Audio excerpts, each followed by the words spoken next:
Good morning, dogs. It's February 8th, 7 a.m. on a fine Saturday morning. A snowstorm is coming. I have another One Piece TCG locos to go to, but beyond that, plenty of game dev. So for the past week, I have done nothing but eat out, and then tomorrow is Super Bowl Sunday. So back in my apartment, I just have this lineup of chips and dips waiting for me.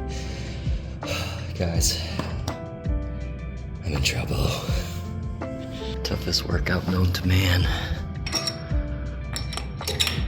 Name's TheOdie, and the game I'm creating is called The Haunting of the Gia Wilson Family. It takes inspiration from horror movies during the late 2000s and early 2010s like The Conjuring, Insidious, Paranormal Activity, and so on. The story follows a Cambodian American family in the 70s where the ghost slowly haunts each of the family members. If you'd like to learn more, then please be sure to check out the concept video in the description below. But other than that, sit back, relax, toss me on the side as you do your other things, and enjoy!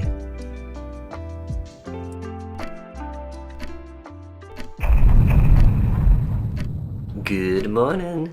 Right now it's 8:30 a.m. in the morning, which gives me about 2 hours to do some game dev before I go off and do my One Piece TCG things. And today, or rather, this vlog is all about shading. I actually did a little bit of it already, and as much as I would like to point the camera to the screen, I don't think you guys will see too much of it. But we could give it a shot. So here it is without it, and here it is with it. Okay, so you can see a little bit of it, but look. Light! So I am using a couple of plugins. First of all is, of course, Gal's Layer Graphics and Bright Effects. I did talk about all of this in a previous vlog, I think the first one. But you know what? Since we're doing all shading today, let's hop into this. So to start off, let's check out our plugins, and I am using Gal's Layer Graphics MZ. Basically, all it does is it slaps a layer on top of everything. It does some pretty neat things. It can cause it to move, kind of like simulating a fog, and other things that are nice and fun. We also got Bright Effects, and Bright Effects I'll talk about a little bit more, but for the most part, I'm just using it to give me that bloom. So here it is pre-shading. And right now the bloom is in effect. If you look at the walls, you'll notice that it does kind of, well, bloom a bit. But bam, here it is afterwards with everything in. The only issue with Gal's plugin is that you do have to refresh the map. But that's pretty much okay, because you can do that during the loading screen when you go from one map to the next map, and it happens pretty much instantaneously, so like a single frame for it to kick in. What do you guys think? I decided to keep it pretty subtle, just because I think it fits with the graphics a little bit more, or my pixel art style, and also because it's during the daytime, so there really shouldn't be too much shading around. I've been like staring at my living room for the longest time just to be like, okay, how much lighting do I get in the morning, in the noon, and in the evening? And I've been trying to match it for this game. A little bit silly, but it is how it is. Now, as for the process, well, we're going to do the kitchen together. So I'm gonna just right click, do save as image. It's gonna go to wherever I choose to store it. I am using Gimp as my graphics editor. Of course, most people are probably using Photoshop, but I've been too lazy to learn how it works and all the hotkeys and whatnot.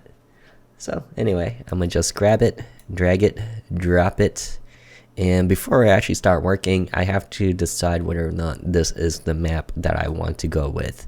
So I want you to notice where the player is in accordance to the screen. So as I go up and down, she stays centered, but as I go right and left, she no longer becomes centered. She actually moves to the edge of the screen. And that's kind of one of the things I gotta decide. Of course, I still gotta work on the priorities and all that stuff, but that's afterwards. Whee! I think I do want to push it off over to the right by one though. Bloop. Yeah, I do like this a little bit better. Just feels more balanced. So now I will right click, save as image, back into Gimp. I can let this one get deleted and toss in my new map. Now I do have a macro key to do all these sort of things for me, but I'll just show you my process. I will go and snap the grid. I will also show the grid, and then I will configure the grid so that it's 48 by 48, and voila, now it looks just like RPG Maker. Create a new layer, and this one I'll just code shadow. Doesn't really matter too much. Paint bucket, black, lower the opacity, and now I get to use my eraser tool and start erasing on a little bit of things. But before that, what I do want to do is go back into here and use this tool to highlight all the black areas. And then I'm just also going to grab this and this.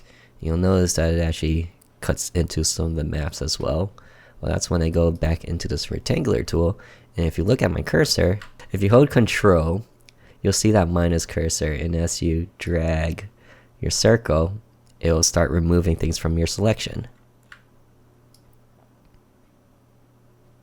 Right now, the current selection is everything in this black area, but what I actually want is everything inside. So I'm gonna do invert, which is Control I, or otherwise, I think it's select invert. Here it is. Boom. So now we're all working on the inside. Oh god, no. Control Z to undo that. Anyways, eraser tool, and now I can start erasing. And I just want to figure out where my light sources are. So I know that I want to have it here. And of course I want to have it here. So I'll start with the easier one, and that is boom. Oh god. Control Z. Go back to shadow. Boom, boom, boom, boom.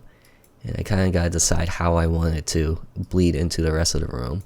So I'm thinking here to here, here. Probably can go all the way here, just missing the microwave a little bit. And I'll increase the size a bit so that it's more gradient towards the edges. And yeah, it looks pretty good. So I also want to have a window at the door here. This room is the dining room, and there's a lot of light in the dining room, so we're just going to have a bit of it cut in here.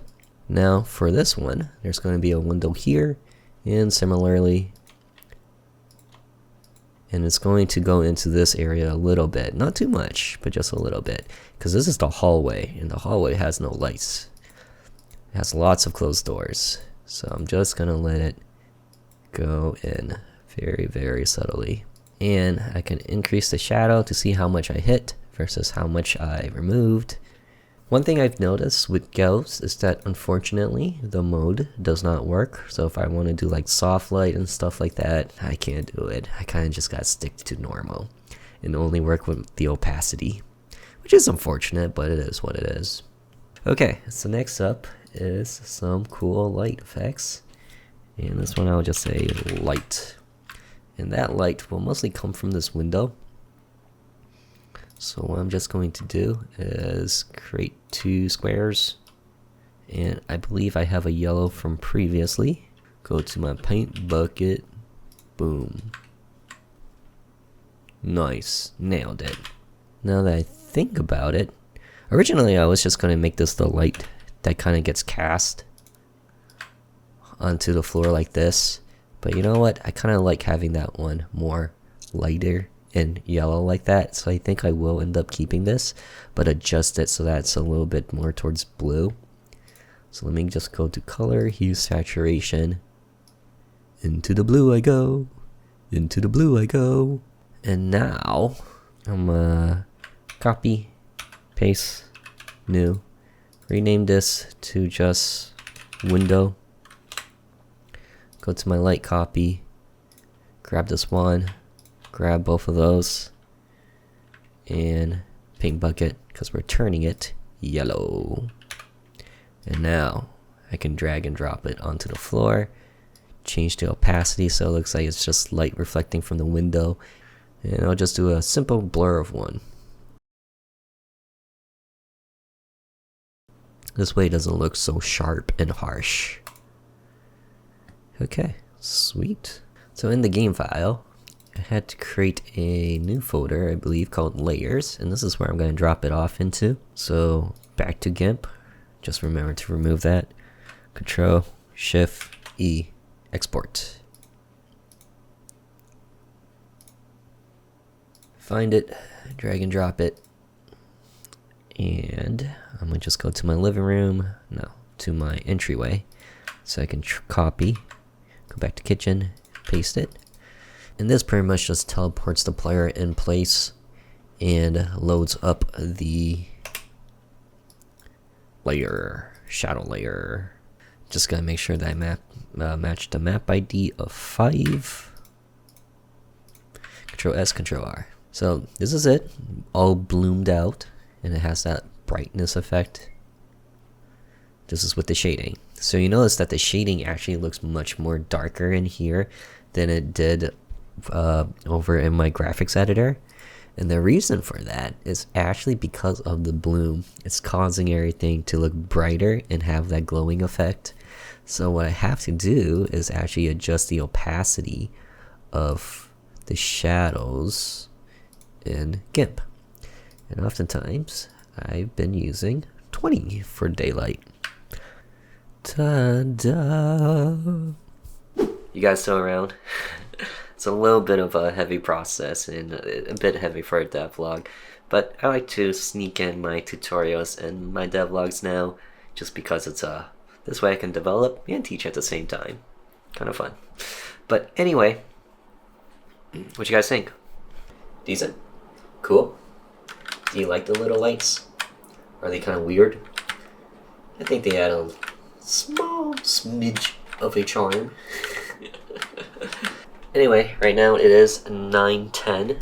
That process took me about half an hour, and I'd say it took me a little bit longer for this map than my other maps, just because the whole tiles and the whole walls are a little bit different than every other room, and it makes it a little bit more trickier, especially with the bloom that goes on. But anyway, this is pretty much the process that I'm going to do for pretty much all of the maps. It'll probably take me some time to get through, and very likely it won't be until next week that you see me again. But just to come full circle of what I said in my last devlog at the very end, better yet, I think I should start creating some of the apparitions and some of the ghosts. I could see them 4 months from now and be like, nah, that's ugly, redo. Yeah, maybe that's the plan. I think that's the plan. That I was going to create the ghosts, and I did. Fortunately, I can't show you that just yet, just because that one is, I feel like it's a heavy spoiler one.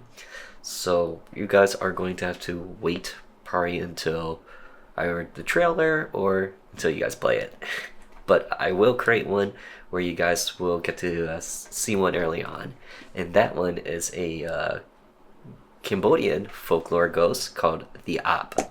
And TheOdie is honestly probably one of the silliest ghosts I ever heard as a child. Because all it is just a head with intestines dangling out of it. Totally gross and horrifying to see IRL. It's like, out of all the ghost stories that you hear as a kid, that's the one that stood out the most to my parents and like my uncles and aunts and so on growing up. And I'm like, really? That's it? Feel free to Google that, learn a little bit more about it, and at some point I will pixel art it. Not sure if I'll do it in this vlog or the next, kind of depends how long this one goes for. Anyway, I'll see you guys in the future when I complete a couple more maps and jump into the nighttime ones. That one's gonna be more haunting and more fun. In case any of you guys were curious about the One Piece thing, I did absolute garbage. I won my first round, which happened to have been against my brother. I was playing Boa Hancock, and then in the second and third round, I lost. You know what they say, I only miss sometimes.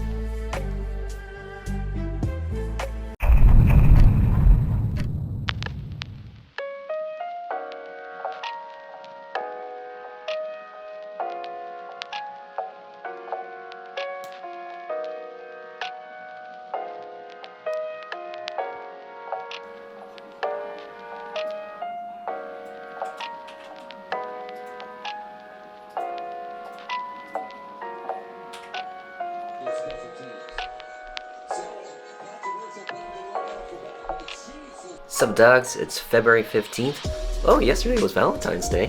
It was a pretty chill Valentine's Day for me.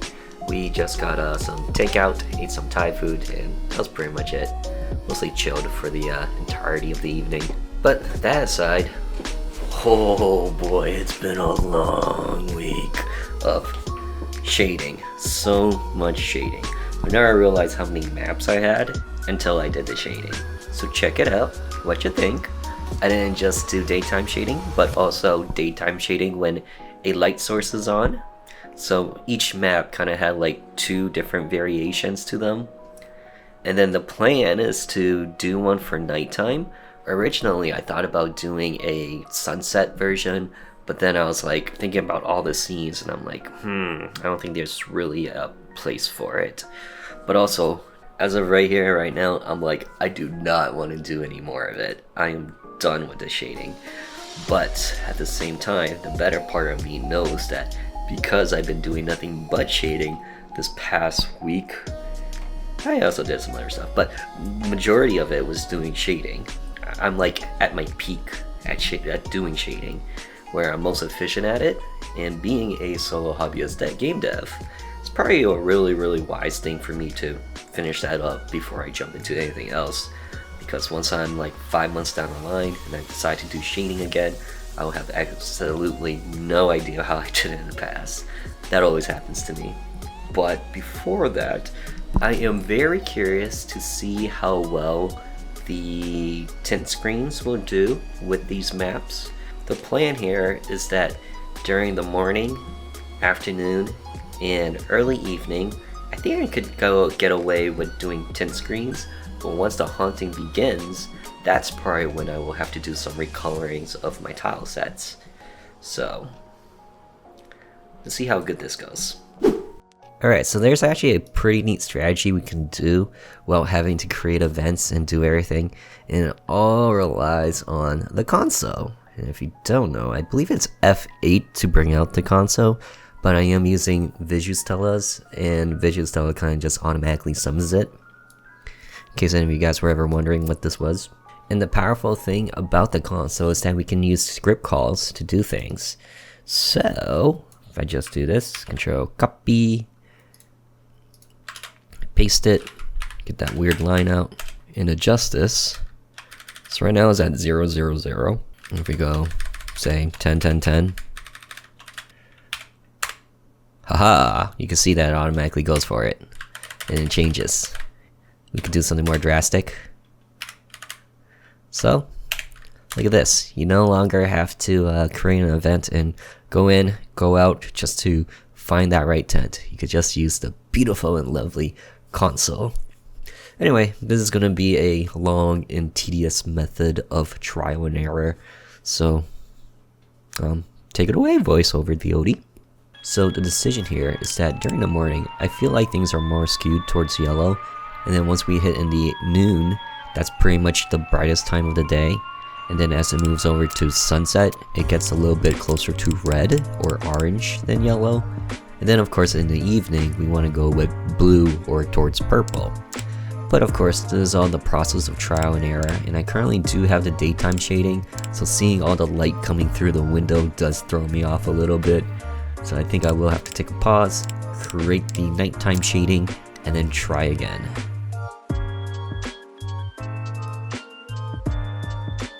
So how many of you guys knew about the console? It's a pretty neat thing to have, huh? It made this process so much faster, so much easier, and you know what? I don't even feel stressed about it. Oh, did you notice the hallway? Bam, we're in the hallway. I finally made the hallway. If you remember the first devlog, I said I was gonna work on it until I got the family down, and the family's done. So, here they are. Don't they look quite lovely? And do you guys recognize this version of Tommy? Yep, he's the concept art version. I was like, you know what, that comb over actually makes him look very, very good. And very well deserved for a family portrait. Maisie, on the other hand, ooh, she had a different hairstyle. Youth. For both Charlie and Mary, I decided to make their hair a little bit longer. I didn't really know what sort of style to give them. I think once you hit your like late 20s and 30s, you kind of stick to just one hairstyle at that point. You're a lot less experimental, I suppose. So that was my reasoning behind it. As much as I wanted to give Charlie spiky hair or Mary something completely different. Oh yeah, there's one more thing I want to show you guys, and you probably noticed that all the light switches now work. Yeah, this took some time to get all in here. Feels so good. I went through all the steps of organizing this out and making it nice and easy so that it's pretty much just calling a common event. And I do want to show you guys it because I feel super duper proud about it. So it kind of does the all the steps that we said or you guys seen already. Gets the map ID, player X and Y location. You can ignore this one. And then based on the ID that the player is at, it will call these different common events, which just sets the scene for all of the different rooms. So we go to this entryway, for example, you'll see that there's 3 different variable settings: daytime, sunset, or nighttime, and then it will just set the scene from here. This one is the window lights. So if we go over to the entry room, probably have to go through here. Make your way over, Charlie. Bam. It's that stuff. And I also changed it up so that once you're on top, you're actually on top instead of it shining right on top of you. But I also did this depending on the different types of rooms. So like for this one, I like that it was shining over Charlie here. But I wanted Charlie to step over it here because it looked super awkward before when it was on top. I don't know why. My brain just said it looks weird. But for this one, I decided to have Charlie on top. For the same reason of my brain saying it looks weird. But do you notice this? The coat rack. The coat rack. Let me get in close for you guys. Yeah, the lights on top of it. It's the little things that I'm so proud and happy of. And I hope that the players notice this too. Probably won't, but who knows? Maybe someone out there will. In my opinion, one of the most rewarding things about doing computer science or computer programming for years is that your code gets more and more organized, more cleaner, more efficient, and you know what? No one will know. And you're the only one who's appreciating it, unless of course you share it to the world. But for the most part, no one will know. Anyway, today is actually a packed full day. I of course got some more One Piece logos to go to. I am rocking, where you at, buddy? Purple Luffy today. So we'll see how that goes. That one starts at noon, and right now it's 9:20, so there is more time to do a bit more of game dev, but at the same time, I spent a long week of shading, and that one was just, it's draining. So I think I deserve a reward to do very little today and do other things. But no, more really, my apartment's a mess. One of my friends is coming over so he could build his deck before we head out. So I gotta get started on cleaning. And then later tonight, there's gonna be another snowstorm, but it's gonna turn to slush tomorrow. So I don't know. If the evening's boring, then maybe we could just stand at the window, stare at the snow as it falls. Yeah, that'd be nice, huh? Alright, I guess I'll see you guys in the future. It's just more shading at this point, which you guys seen plenty of, so I think I could just skip forward until you guys see the results. Sounds like a plan? Sounds like a plan. And break!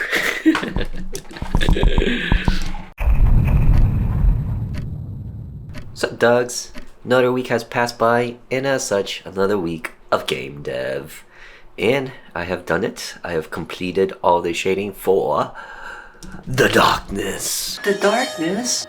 The darkness is scary. You are not ready for the darkness. Alright, let's go check it out. Boom. Look at the darkness. But when the light's on, it actually feels pretty nice. But it also feels kind of spooky. Because you got the little darkness on the edge. And it's kind of like encroaching on you. But look at this. Woohoo! I had a lot of fun making the nighttime maps. Something about it. It actually does feel more spookier. I think it actually is working, where I've done the daytime lighting first, and it kind of just feels so warm and comfortable. And then seeing all that cozy lighting kind of just gives me this slight unease when seeing it here. And check this one out. Ooh, that's good, right? TV, lights, heck yeah. Granted, I still gotta work on the screen, but I think I'm just gonna do that as a character set, so that's easier to swap. And then there's a very subtle light coming from the windows. I wasn't so sure if I wanted to keep it, but I thought, you know what, if I keep it a little subtle, it kind of looks nice. This room, ooh, this room gives me creeps. I think it's because the carpet's all purple instead of the usual red. So, or it could just be this door, totally and constantly haunting us. Anyway, so that's it. That is the dark nighttime shading. I'll throw up some screenies as I continue talking. I think the experience of doing all the daytime one actually worked out, where it really did make me feel more efficient. I actually finished it on Monday. I did half of it on Sunday and then the other half on Monday. And then I just started editing my vlog for this vlog. Although I will say that the worst ones were the ones that had 2 light switches and 2 different light sources within the room, because I had to create a layer for, let's say, light on the left side, then another layer for the light on the right side, and then I gotta create a layer for both lights on. And you have to keep this consistency. You could actually see it fudge around a little bit in the living room. Don't look at it too much when you're in game, but you guys are getting this exclusives because I like you guys. Very, very subtle, very, very slight, but I'm hoping that players won't just keep turning on and off the TV and then see it happen. But I think that's kind of where my lack in being a graphics designer comes in, where I know Gimp, but I don't know Gimp. And who knows, maybe if I had Photoshop instead, it would have worked out a lot better. But what I did was I created some guides. Let's see if I can find it. Okay, so here's the living room nighttime shading that you see. And the blue line is what you see as a guide. So when I was creating the shading, I'm of course using the eraser tool, and I'm going to a certain zoom out distance, which will define how big my circle is. But I use the guide because it currently snaps to the guide. So you can see that even though I'm off by like 1 or 2 pixels, it will still keep it straight line going up and down, as opposed to moving off to the edges. But anyway, what I did was I kind of defined like my upper and lower limits on this lamp. I think I used like the very top of the lamp, and I was like, okay, I'll just follow this guide, go up this high, go this low, and then that wide. So that's literally how I got the guide to work, because currently what I have going on is that you got your main shadow, which is easier to look at in game. So this is layer ID 3, for example, but this is also layer ID 3, and this is also layer ID 3, and same for this, also layer ID 3. So it's just replacing each other, and unfortunately I could not stack it on top of each other one after the other because of the dark gradient of the shadow like this. So if I were to try and stack it up like this, it will look like this, which makes no sense. Alright, you guys, and that's it. That's shading. Oh god, my face is huge. I I think with that, we can go ahead and end this video. It's been very fun to do shading. And you know what?